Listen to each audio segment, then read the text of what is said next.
E se o maior vexame da história do futebol brasileiro nunca tivesse acontecido? E se, naquela noite de julho de 2014, o Brasil tivesse vencido a Alemanha? Talvez Tite nunca fosse técnico da seleção. Talvez Neymar tivesse uma estátua dourada no meio da Praça dos Três Poderes.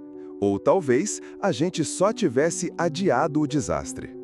Dia 8 de julho de 2014, semifinal da Copa do Mundo no Brasil. Neymar fora por lesão, Thiago Silva suspenso.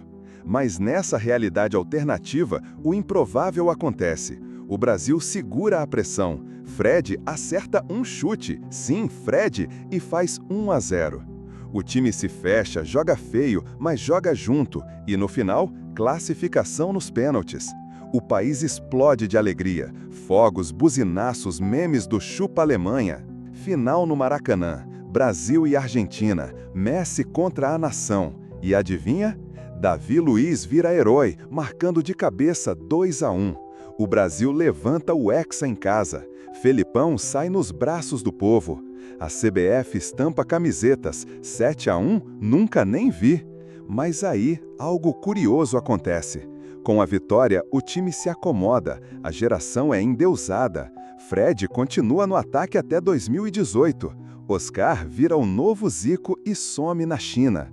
A base não é renovada, a seleção se torna um clube de veteranos.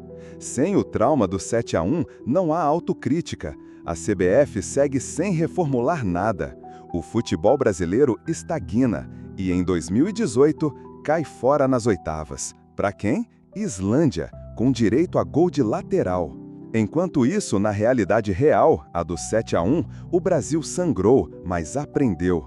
Tite foi chamado, a base foi repensada. Vinícius Júnior, Rodrigo, Bruno Guimarães ganharam espaço. A nova geração surgiu com fome. Como diria sua avó, às vezes é na pancada que a gente aprende. Na linha do tempo onde o 7-1 não existiu, Fred escreve um livro chamado A Arte do Gol Feio. Felipão vira ministro da alegria e o Brasil vira especialista em ganhar copas e perder o futuro. No fim das contas, talvez o 7-1 tenha sido o maior presente envenenado que o futebol brasileiro já recebeu. Porque doeu sim, mas sem ele, a gente ainda estaria achando que o futebol se ganha só com camisa. E como disse aquele filósofo moderno, perder de 1 ensina, mas perder de 7 grava na alma. E se a dor fosse o verdadeiro mestre?